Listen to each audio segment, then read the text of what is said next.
두날개스 차은주 자매입니다.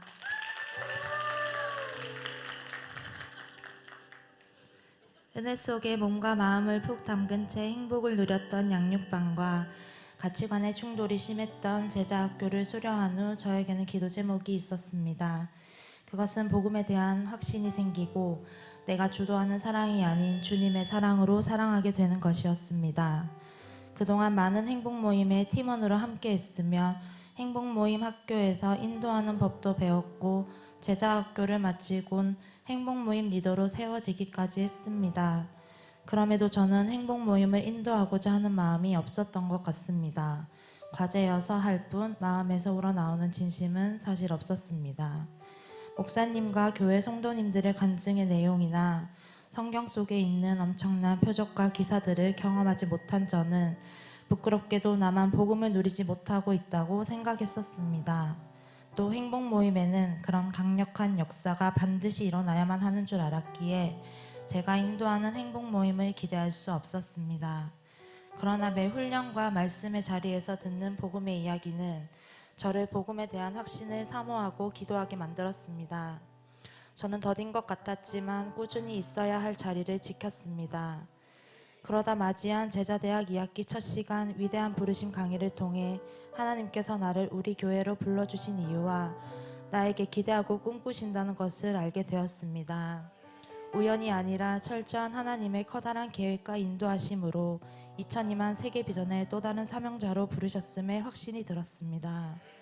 이미 내가 가지고 있었던 것인데 써먹지 못하고 있던 복음에 대한 확신과 감사가 커졌습니다. 복음에 대한 확신을 가졌으니 행복 모임 할 수 있겠지 싶었으나 그게 또 마음대로 되지는 않았습니다. 20년 지기 친구가 최근 이직을 하고 과중한 업무량과 상사와의 갈등으로 점집을 가려 한다며 연락이 와서 행복 모임을 열기로 결정하고 기도하였습니다. 평소 어디서나 예의 바른 사람, 친절하고 모범적인 사람으로 평가를 받았던 친구였기에 저의 진심을 알아줄 거라 생각했었습니다. 그렇지만 마주 앉아 행복 모임을 시작하는 그때 친구의 눈빛은 20년 동안 한 번도 본 적이 없었던 냉소적인 눈빛으로 변했고 다리를 꼬고 팔짱을 끼며 비꼬는 말투로 저를 당황시켰습니다. 당황을 넘어 화가 솟구쳤지만 나는 내가 할 도리만 하면 된다라며 마음을 다잡고 참 행복의 메시지를 전했습니다. 완전한 거절과 거부의 의사를 건넨 친구였기에 메시지를 전하면서도 기도가 부족했나? 지금이 아닌가? 라며 조금은 마음이 울적했지만 영접 기도를 하던 친구의 모습에 정말 많이 놀랐습니다. 내가 만약 솟구치는 화를 참지 않고 박차고 나가버렸다면 이 친구가 언제 구원을 선물 받을지 장담할 수 없었을 겁니다. 지금 다시 생각해보면 저는 행복 모임이 성령의 사역이라는 것을 깨닫지 못했고 사람을 영혼으로 바라보는 눈도 뜨지 못했던 것 같습니다. 당장 눈에 보이는 베스트의 반응에 쉽게 져버리려 한 저의 모습에서 새로운 기도 제목을 발견합니다. 누구를 만나든 그 사람의 단편만을 보고 선지식으로 판단하지 않고 하나님의 시선으로 바라보며 복음의 전함에 주저하지 않는 제가 되길, 철저히 성령님을 의지하는 행복 모임의 인도자와 팀원이 되길 간절히 소망합니다. 전도사님으로부터 요다엘 보조교사로 섬겨달라는 요청이 있었습니다. 아기들은 좋아하나 평소 청소년에게 관심이 없던 저는 그냥 거절하려 했습니다. 그러나 그날 설교 시간에 들은 사역을 하면 사랑이 생긴다는 마음에 담아뒀던 말씀이 계속 생각이 났습니다. 주님의 심정으로 사랑한다는 것이 막연했었던 저는 내가 사랑할 수 있을까 의심스러우면서도 조금씩 설레는 마음이 생겨나 요다엘 보조교사를 하게 되었습니다. 요다엘 친구들과 친해지기를 노력했던 시간이 좀 지나고 해피스쿨 팀원으로 함께하게 되었습니다. 그땐 차량 소유자, 간식을 사줄 수 있는 물질의 소유자라는 명확한 포지션이었고 내어주기에 크게 힘든 것이 없어 저는 좋았습니다. 그렇게 팀원으로 함께한 해피스쿨, 처음에는 해피스쿨 책에 만화도 있네라며 신기했고 그저 즐겁게 따라다녔습니다. 그럼에도 확실하게 느꼈던 것은 정확한 복음의 메시지가 선포되는 현장에 성령님께서 함께 하신다는 것입니다. 그렇게 2시즌 정도 지날 무렵 학생 인도자의 메시지 선포 후 비유를 더해주고 대화를 더 이끌어 나가도록 돕는 역할을 하던 선생님이 함께하지 못하게 되었습니다. 티몬이 혼자라니 눈앞이 캄캄했습니다. 내가 뭘 할 수 있을까? 무슨 말을 해야 하나? 못한다고 할까? 별별 생각이 다 들었습니다. 여전히 생각 전쟁을 하며 함께한 몇 번의 어색한 해피스쿨. 차를 타고 갈 때마다 들었던 답답함과 떨림.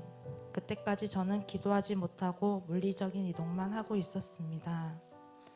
저는 주님의 마음을 주시길, 베스트의 상황과 선포되는 메시지에 맞는 비유와 말을 할 수 있는 지혜를 구했습니다. 기도를 하면 할수록 저의 학창 시절과 하나님을 만나기 전의 생활을 되돌아보게 되었습니다. 학교라는 작은 사회에서 지내다가 성인이 되어 만난 커다란 세계는 냉정하고 차가웠던 세상이었습니다. 그리고 지금은 그때보다도 더 악한 세상이 되었고 아이들이 자칫 잘못 방황하면 삶이 끝날 수도 있음이 자각되어졌습니다. 아이들이 하나님의 안전한 울타리 안에서 주님이 주시는 꿈을 꾸며 건강하게 성장하길, 또 방황을 하더라도 신앙 안에서 돌아올 수 있는 길을 금방 찾을 수 있길 바라는 마음이 들었습니다. 이후 저는 그런 마음으로 요다의 친구들을 만났습니다. 이런 애타는 마음과 간절한 마음을 주신 분이 하나님이시고 하나님의 사랑으로 하는 사랑이 이런 것이구나를 느끼는 요즘이라 참 감사합니다. 제자대학 2학기를 졸업한 지금은 또 다른 기도 제목이 생겼습니다.